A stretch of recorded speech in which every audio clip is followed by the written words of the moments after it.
It is time now for the week that was, when we take a look at the top stories that made headlines around the globe this week. And we'll start with over 2,200,000 permanent voter cards collected. The people of Edo State are ready to elect a new governor today, Saturday. Correspondent Ovietemi George reports. Normal activities in the Edo State capital do not suggest that it was a public holiday declared by the state government to allow people to travel to their various polling units in the 18 local government areas of the state just to participate in an exercise to elect a new governor. The people seem ready to do just that.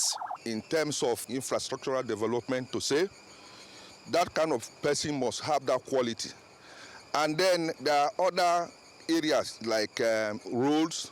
They need a kind of person that will go into this community to open more ways, not depend on federal assistance all the time. It should be somebody that have the heart to make sure that people are well catered for. I'll be expecting a governor that's in tune with the pains of the masses, that understands what we really need. A man that is straightforward, a man that will take Edo State to the next level. That's what we're hoping for, and that's what we're sincerely praying for. That God should use us to make the right decision on the type of governor we'll be needing. I hope everybody will come out. Those that are having fears that, there'll be problem, by the grace of God, it's going to be peaceful. The people of Edo State will look out for certain leadership qualities when they go to cast their ballots on election day. If you look at the year Edo State was created up to now, one would have expected that the state will have gotten to a desired spot. But honestly, if you ask me, in the last 16 years, we haven't gotten what the citizen wants. So one would be expecting that a governor that will be coming in will take Edo State to the next level. A total departure from what we used to have. Our vote no dey count. I believe say even though say nobody come out tomorrow, person go sit down for that seat. But the only thing where I dey pray for Edo, based on say I be Edo State person, may God give us a governor wey go govern us well. At least wey go give us a better thing, where we will sing praises. As we take sing praises for Ali, at least I'm from Mission. Up to today, wetin Ali do for us, we see they enjoy am. A governor wey go give us a better life for us and for our children. 17 candidates are in the governorship race.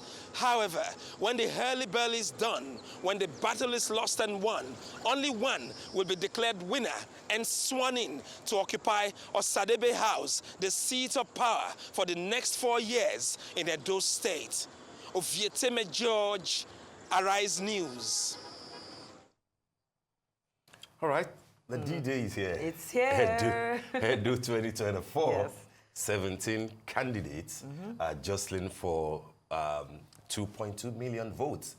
We do not know how many of those 2.2 million voters will be accredited today, and we indeed will turn out. But of course, if you look at the trend in Edo State over time, and you see that the voter turnout has always been around 35, barely 40% kind of a thing. But this year it's very different, isn't it? Because we're looking at about only less than 15% of registered PVC owners actually collecting it. So we're seeing a large number of people who are going out today to cast their votes in Edo State. It is less than 15%? Yeah, less than 15% have not collected their PVCs. Oh, okay. So we're having a huge, so we have a huge turnout. Which is why we have 2.2 million people. Yes. But then we will wait to see what the turnout will look like. I was going to tell you that 4 years ago, when that election held, I think barely 600,000 people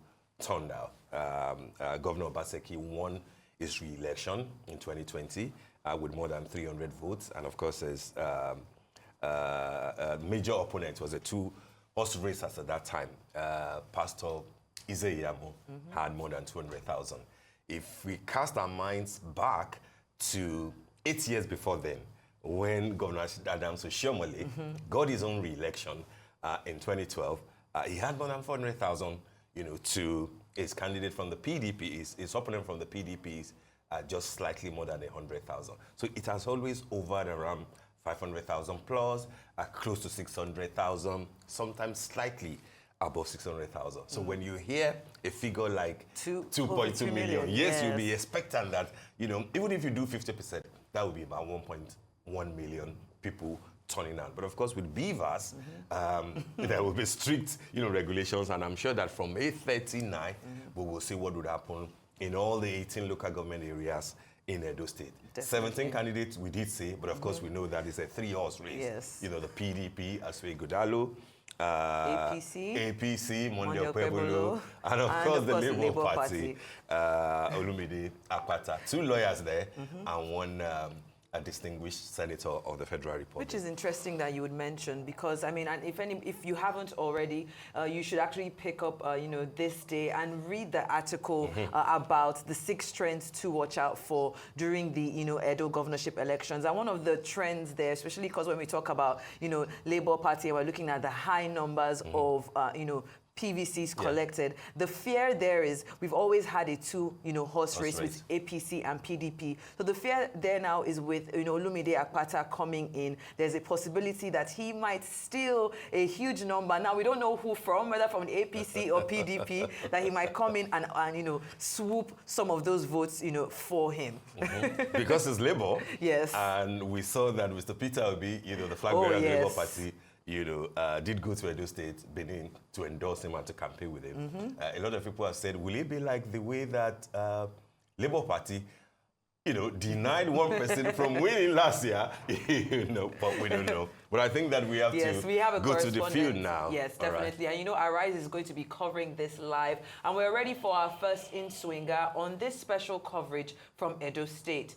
For that, we're now being joined by our Arise correspondent, Christy Macaulay. Good morning, Christy. It's good to have you on the morning show. Can you bring us up to date? We see that you're live in Oredo there. What exactly is happening at the polling unit that you're at?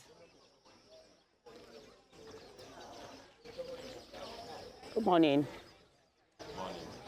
Good morning. I'm standing right here at the Oredo Ward 1, where we have 2 units, Unit 1 and 2. As we speak right now, INEC appear here. Some people who have been around it, hoping that INEC officials will keep to time and be here.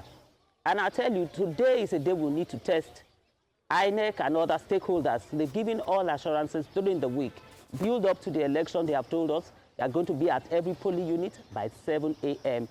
Right now, no one is on ground here. The people are waiting. And when you talk about security, it is watertight at this point. But people are expecting INEC officials. This is already Ward 1, the middle of the city center by the King Square. So if they are not here by now, this is closed. I think they have one of their offices around.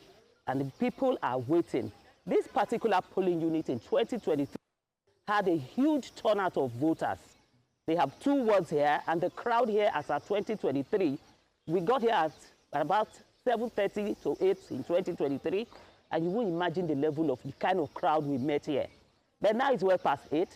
INEC officials, we are still expecting them. People are trickling in, gradually. We're still hoping that maybe if we go around other centers, probably they are there. But for here, they are not. And this is the city center. It's just, the middle of the state, the middle of the state capital. They are not here. People are waiting. They are expecting them.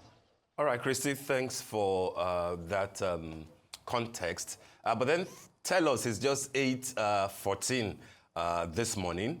What is the schedule of INEC in terms of accreditation? What time are they expected to be there? What time are they expected to start attending to voters? A lot of people have been talking about beavers, accreditation and all. What processes will it take from what time to what time before people start casting their ballots? They are supposed to start accreditation by 8. By 8 a.m., they are supposed to start accreditation using the beavers. You understand? They're supposed to start by 8, probably by 8:30. I think it's a process. If you go through the beavers, you vote immediately. There's no time frame for using the beavers and voting. You do your registration, your name is captured there, and you cast your vote and you go. That's the process.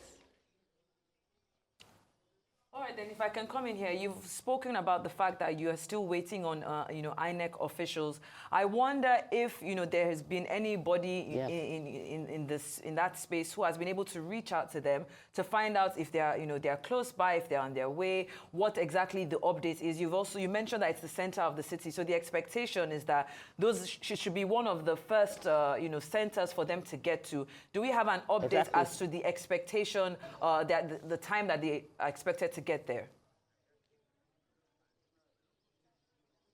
There's nobody, apart from few security men on ground, just voters. Nobody from INEC yet. Nobody from INEC at this point. All right, Christy, let's talk a bit more about the two important aspects that you touched on at the beginning. The question of security and the question of the readiness of INEC, given the noise around the choice of the resident electoral commissioner, who is said to be related, yes, absolutely, to the former governor of Rivers State, who is now the minister for the FCT, Nyesom Wike, excuse me. Is this heavy security connected to that aspect that people may think that is a conflict of interest to have such a man at the helm of affairs? Or does it have anything to do with the fact that the ruling party in Edo State, the PDP, did not sign the peace accord, and the governor at the time, even though he has clarified his position, at the time did say that this election would be a do or die affair? Is that the reason why you think, and you have observed, that security is very heavy and tight?